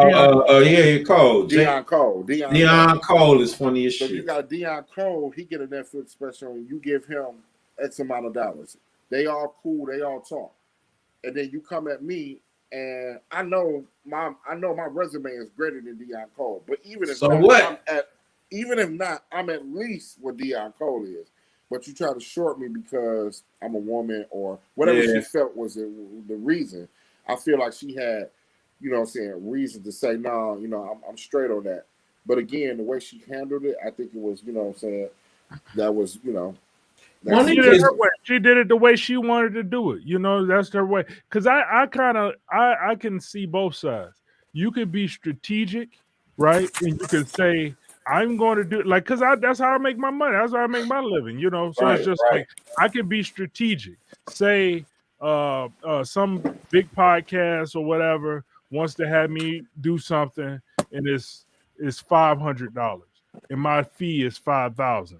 But I do it because I know I'm gonna hit a lot of ears with this, and now I can get $5,000 from somebody else. Or I can then again, if your man say, let me finish, or I can get 10,000 from after this. I do this, go hit millions of people. So now I can up my price, yesterday's prices and today's price and do that. So that's strategic.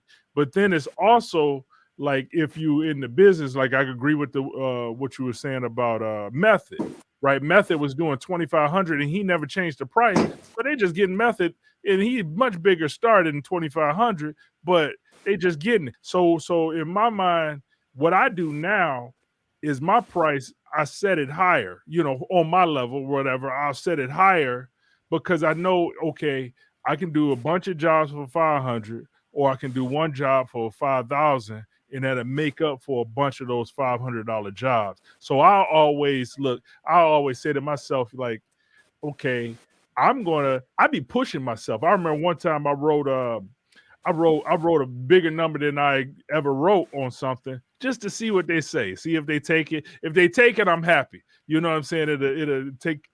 It'll pay the salary for 3 months or so. But then if they don't, it's all good because I can just go back. But I like that idea of pushing and saying, I want this, this bigger amount because it's going to help me out as an artist, So I agree. And certain things are smacked in the face, though. Like, so if certain people get in touch with you and they say, they got the money and they say $500, I'm going to turn it down sometimes because it's just like, get the fuck out of here, bro. If I got a thou with you before, I'm not letting you get 500 just because you heard. So two things there, working. You can't be disrespected. I think Netflix could have paid her more, but then at the same time, you do have to be strategic and say, okay, I'm gonna go in here, I'm gonna kill this motherfucker, and now then I'm gonna run a checkup. Yeah. Now that's all I'm saying. Like what you said is when you said it, I'm gonna be honest. I was like, yo, that don't sound because if I'm letting somebody give me for 500, but then I'm charging 5,000. But when you think about it, if I killed it for 500 and I don't charge 500, and it almost got to be a reason. I let him get it for this or this charity, whatever. Well, my price is 5,000, guy. My price is 5,000. Now you seen what I did for 500. My price now we in negotiations. I'm gonna get 3,000 at least. You understand what I'm saying? Like I do the DJ game a little bit, and I'm not a. I tell everybody I'm a DJ, but I know what to play. But I'm really like a jukebox or whatever it is. But at the end of the day, I would do something for love and for people who family I got for a certain price. But don't get it twisted. My price 500. All you know what I mean, 250, whatever you want to say. For depending on what you're doing. If you're doing a wedding and all this, if you need all the stops and the whole setup, we 500. If you need whatever. So you set your price and that's your worth, and that's what it is, right? But COVID, different things, I haven't been getting that 500, right? So if I'm doing some stuff for 250, that then what it is, and this what I do to get it back up. I just felt like I'm not knocking Monique. Monique is really one of the funniest. She should be in Steve Harvey position, or she's funny as hell. She had shows, she had all that. Unfortunately, she's a woman, she's black. Not unfortunately, but you understand what I'm saying? So she got to fight even harder. I'll be truthful and get that up. Let me ask you a question, Freak. Go ahead. So I just feel like let me use one example. Let me say one thing. I said it already. She should have took it, killed it, and then up the price. Like, bitches, I did this for the low. Go ahead. I'm trying to learn. I want Juan to go, but I'm trying to learn this too. Like, I'm doing some stuff charity wise, and I'm trying to learn this thing where I charge 5,000 and I tell them I'm donating 5,000 so I can do it as a write-off. You get what I'm saying? So they can put a $5,000 invoice. And if that's legal, hell yeah. Coming right back to them. I don't know if I got to figure that out. I got to talk to the tax. If that's legal, I don't know. I like that idea because then I can write off 5,000. You know what I'm saying? If you're gonna give me something I can donate, if you non-profit, go ahead, Juan. Don't lose your thought or whatever. But then yeah, if it benefits us all, yeah. But don't come at me and my price is 5 stacks. And you talking about 500, and you talking about the same thing everybody else talking about, but all you got is 500. Man, go ahead, though, Juan. Yeah, so that's what my question was for you, Freak. So you used the DJ thing and you used COVID. Yeah. So you said, okay, my ticket is normally 500. COVID's work is slow right now, so I might do the 350 or whatever the case would be. But there's a range, right? So if somebody say it's COVID, their price is there 500, but I'm gonna give you $1.25. Your ass like, no, I'm not gonna do it. I'm not doing it for $1.25 because it's not in the range. So again, it still has to be something that makes sense for you, even in your range that you. But our game is different. I hate to say this, and it's all management principles, but black man hustling hip hop or hustling what she hustling. Let's just say this: a black man or a black woman getting hundreds of thousands for whatever you do, no matter how good it is. It's for grease in the booty, and maybe not literally, but you understand what I'm saying. So again, maybe Monique never took. I don't know. I'm not going to even speak on Monique. All I'm going to say is this: I love her. She was funny. I liked her show. She didn't take this. I would have watched her stand up, and now nobody watched it. And now, not only is her bar not set to that price, it's set even lower. So again, I have taken gigs for less than what I would normally take because I haven't done gigs in a while because maybe my brand hasn't been. I don't know. Whatever. I've taken gigs because I wasn't getting what I was supposed to get. I did that. I did it hot. People was like, yo. I was like, yo. I normally charge. I was hurting right now. So, and then whatever it was, somebody might have said, well, yo, I'm going to give you $100. I did a gig one time on the same principalities. An old girl gave me double. No bull. I did it such an excellent job, I guess. She gave me double what I asked. Well, my point is, as a product, even as our product right now, we might can only charge $1 for a single right now because don't nobody know nothing about us. But and a company might be willing to say we'll front y'all to allow you to charge $1 per single, right? That's nothing like what we've ever done. But if that single goes so hard then now I can charge $10 for that same single. We got to renegotiate. Only way you mess up in a deal with what they was trying to give Nikki or her is if you set that as your price. But if you say, I'm trying to get back in the game, I'm trying to get people do that all the time. That's no bull. People get fucked up. You gotta almost think this through beforehand. If you don't, you go fuck up. It's just a guarantee.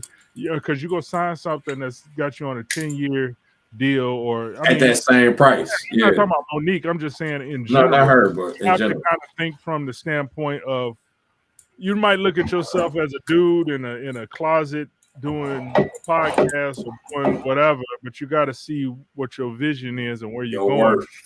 And eventually, you go have somebody reach out and want to pay you for. So somebody just reached out to me today to do some kind of branded podcast thing. I'm gonna reach out to them, but I also gonna I ain't gonna set myself up to know your worth.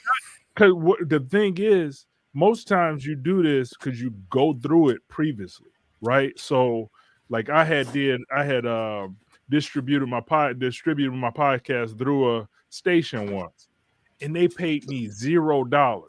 I was just happy to be. I was like, oh, y'all want it? I was just happy and stuff. But it wasn't worth it at the end of the day. The deal wasn't great. I didn't get paid $1, not a cent.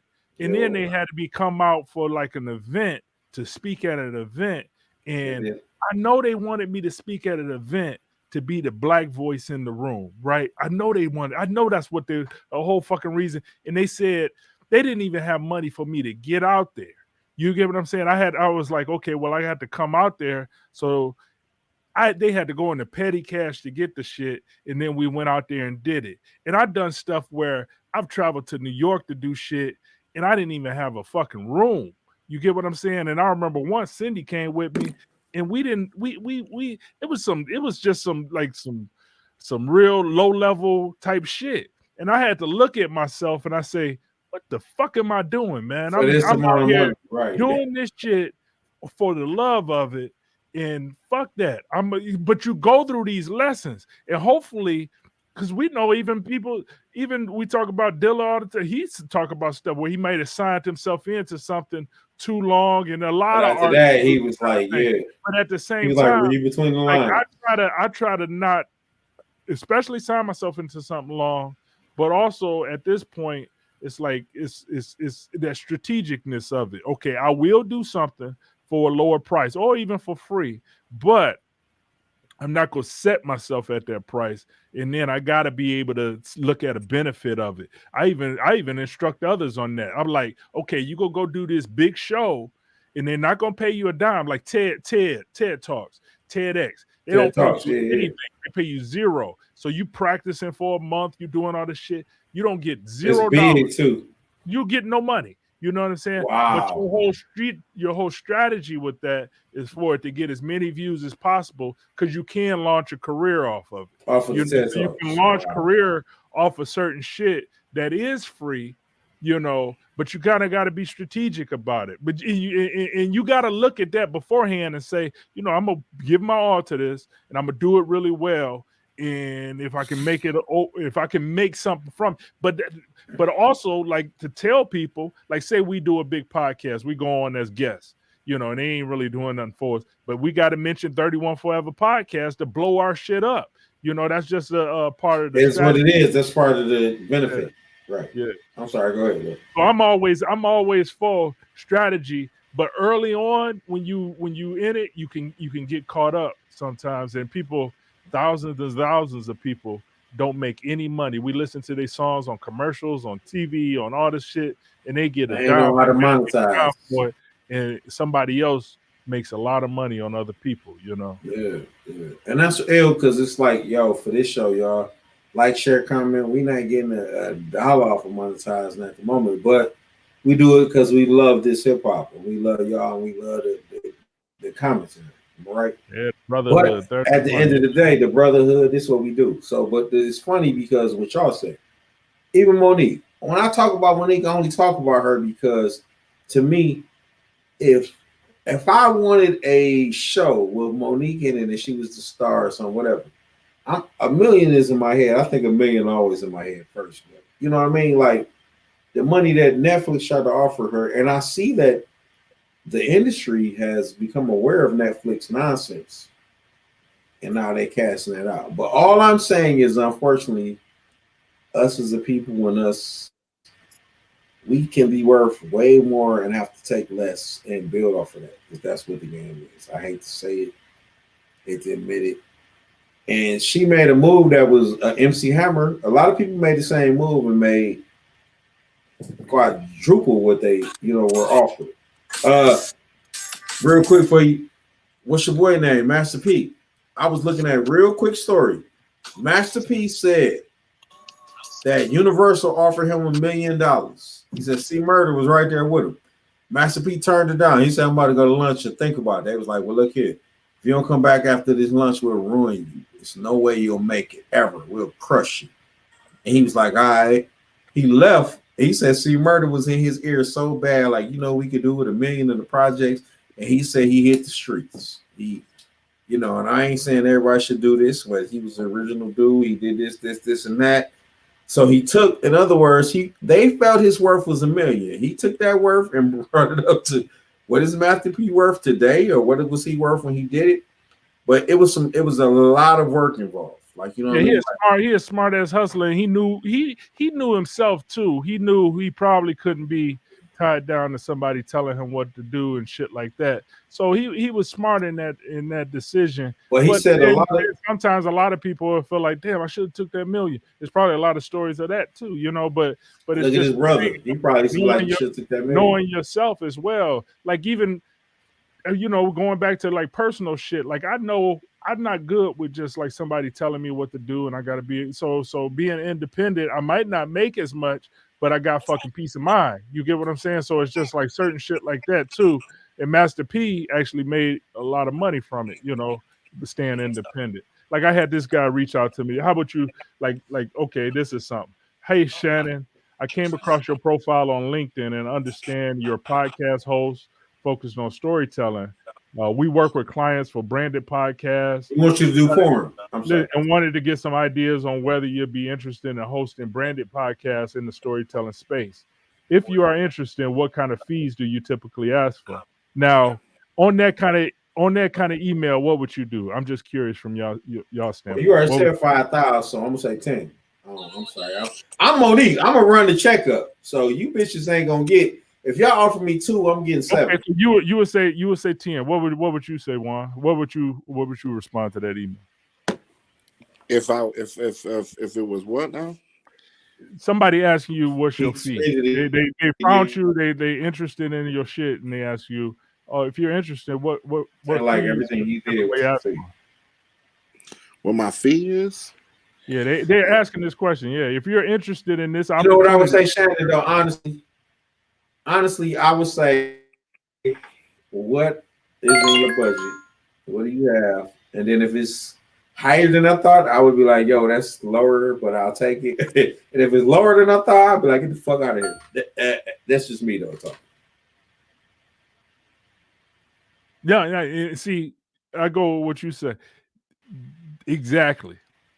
Because that ain't, after you do this for a little while, them asking your rate right off the bat and me telling them a rate, I may be way under their fucking rate. You get what I'm saying? So the one thing is, we just starting a conversation. We ain't starting a conversation with no fucking numbers because I don't know where they at. So we gonna have some conversations. They gonna get to know me, and I'm gonna talk to them. And they go see that okay, we can't really do the $500 thing with him. You get what I'm saying? Yeah. And them knowing that, and I'm gonna get to feel them out. So because if they doing something that's, I'm like, shit, I ain't gonna take no bigger than. I'm gonna go around, and I'll ask around questions. So like I've had a station recently reach out to me, and I asked around. Like I went to the people who work for them. I say, hey, how much they paying this? I went to some people, and they was talking about, take what you can get and take what you. I ain't taking what I can get. So I charged $300 an hour for that thing that I was doing, which probably was more than it was expected, or it may not have been more than it was expected. I don't know. You get what I'm saying? But I was happy with that, and I felt like that was a stretch.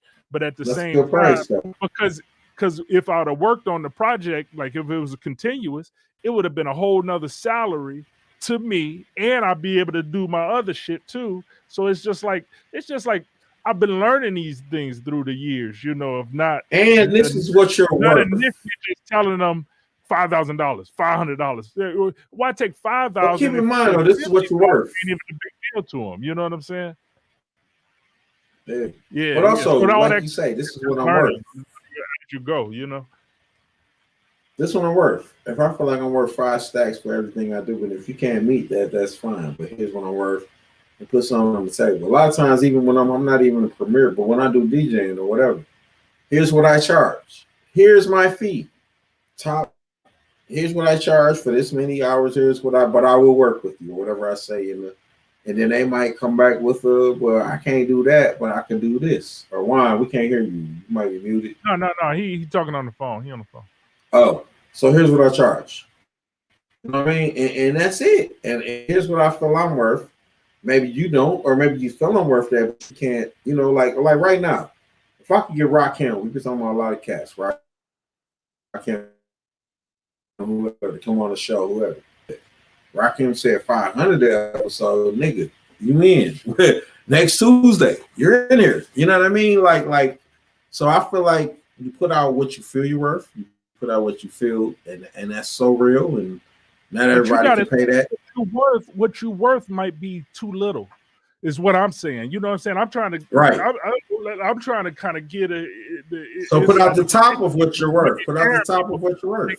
Because it'd be like, okay, I had it's a company, a sports company reach out to me once to do something, and you know, if I say 5,000, but this sports company, they had LeBron James, they had all these other people. It was for the ESPYs doing some shit with that. Oh hell, I need 500,000.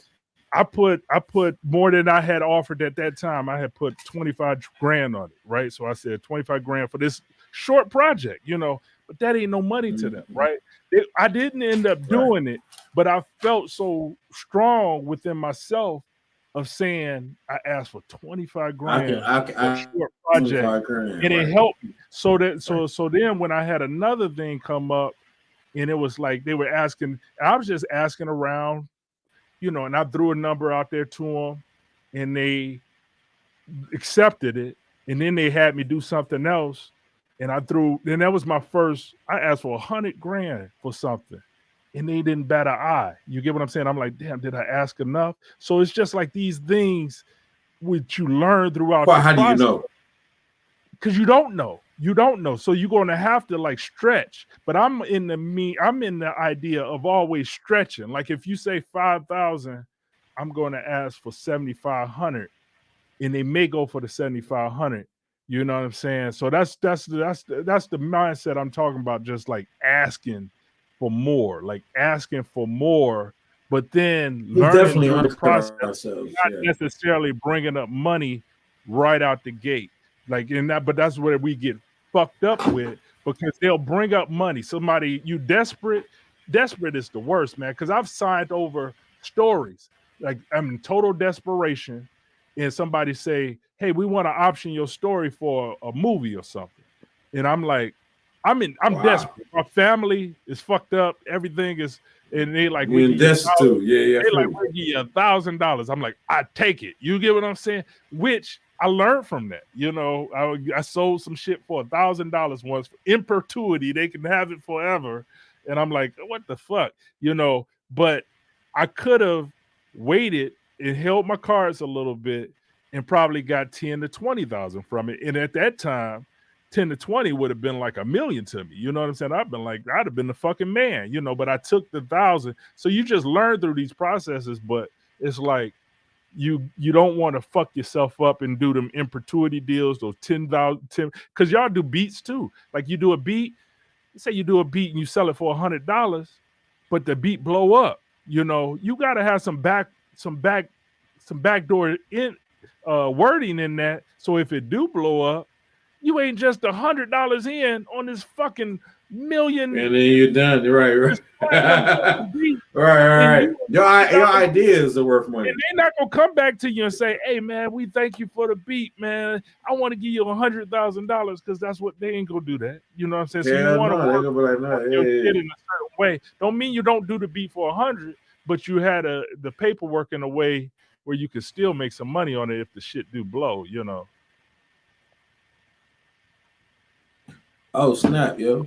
Good talk, It's good like talk, man. 11, It's all man. good talk. Yeah, we 2 hours Anyone in, man. forever? Yeah. Last words. Y'all don't go Or I nowhere. don't want to cut nobody off. You know what I'm saying? I know I got to wake up early and work out, man. I'm trying to get it back. But guess what though? What? Work out. All right, stop it. But here's what we forgot.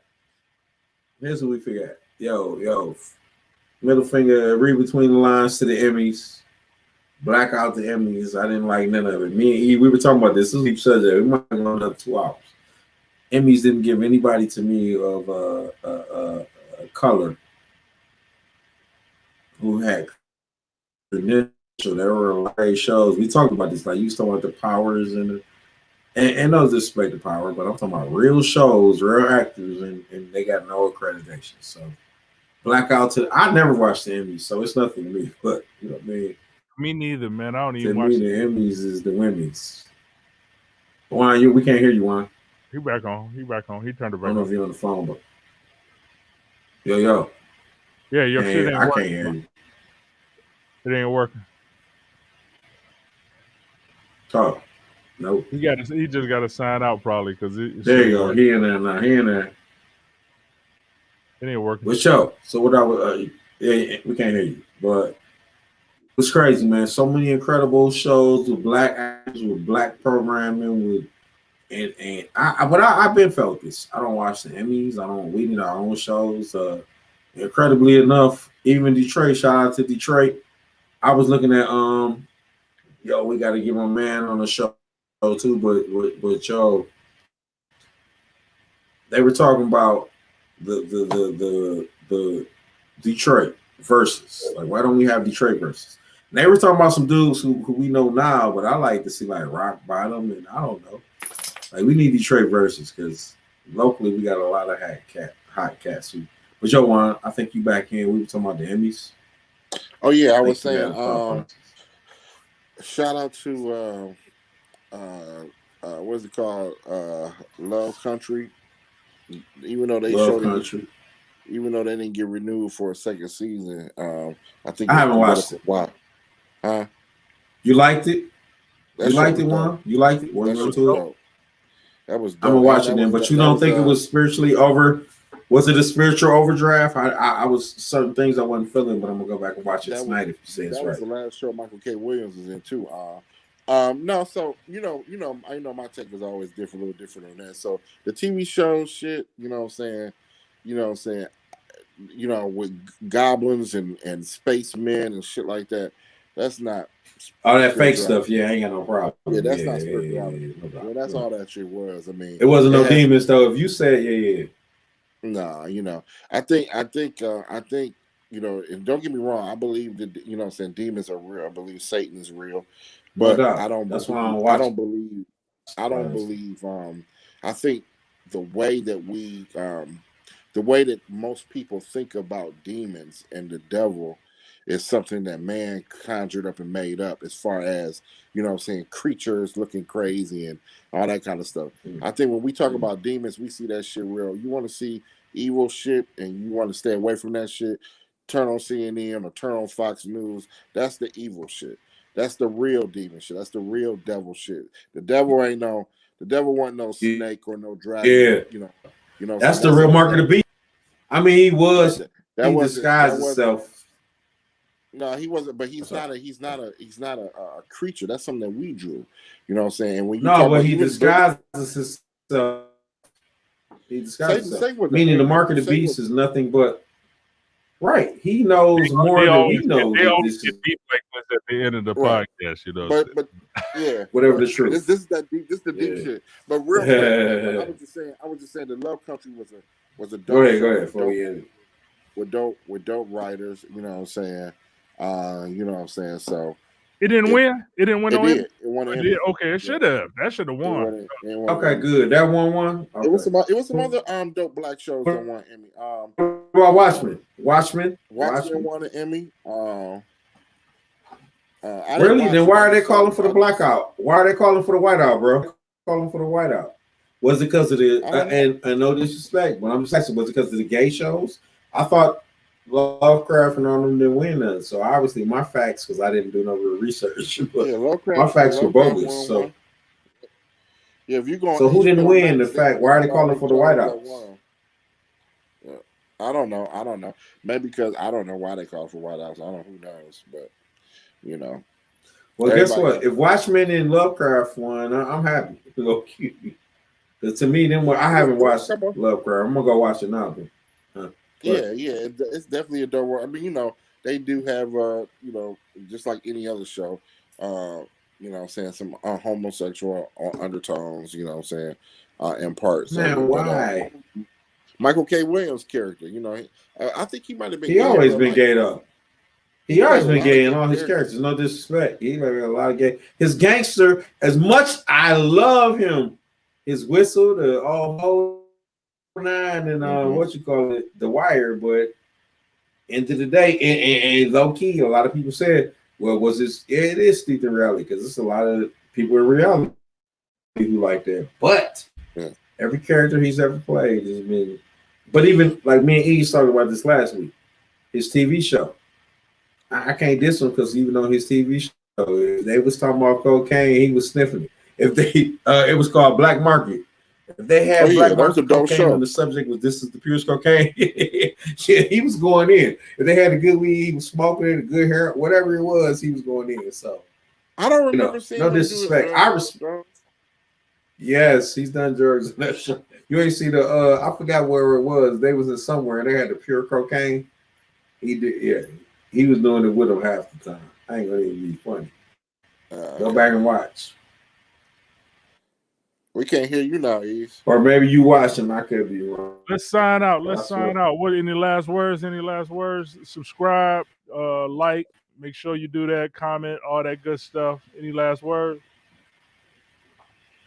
No last words. Look at that. Last words, man. Yeah, I got some last words. Call y'all. I got some last words. Fuck all y'all. You know, cute. Yeah. All right. I got one last word. Find your peace. Hold on to it. Find your peace and hold on to it. That's what's up. I give these last words. This is my teacher. I got another last word though, Shannon. Yeah, so you gotta be you. You gotta be you and accept the consequences. You just gotta be you and accept the consequences. You know what I'm saying? So all right, peace out. Peace. Much love. Yeah, I don't go nowhere wine, especially, yo. Oh, wait, we ain't hearing nothing. We still live. We ain't hearing nothing. No, we still. He be jumping off. He was like,